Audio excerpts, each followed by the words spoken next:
At the end of the day, the goal is to do big things to help humanity. And somehow we get all caught up in like paperwork and numbers and lawsuits and things of that nature. And then people kind of lose that. And sort of a way for me to combat that feeling of like feeling that moral injury of being pushed to do things that are opposite of what I went into medicine for, is to connect with people for those 5 minutes. So it's therapeutic and helpful for me so that I know like, oh, I connected with that human and that was a good interaction.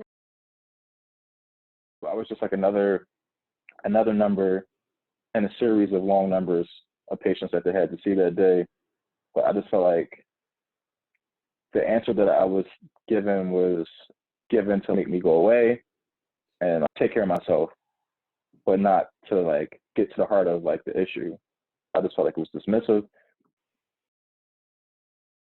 And that to me was so disheartening and really showed that, you know, when it comes to people who are not of the norm, quote unquote, if you are Black, if you are brown, if you are trans, if you are queer, etc., you just experience a lot of disadvantages when it comes to healthcare. And yeah, the people in the system might want to fight for you, but it's bigger than the people.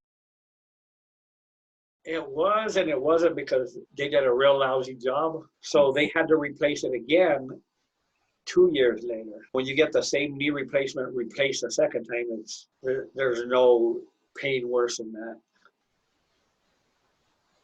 The second one is real hard, and then it's still pretty bad, but at least I can walk and stuff. But there was a time where I could hardly walk. I hear a lot of people talk about their knee replacements and they have good results.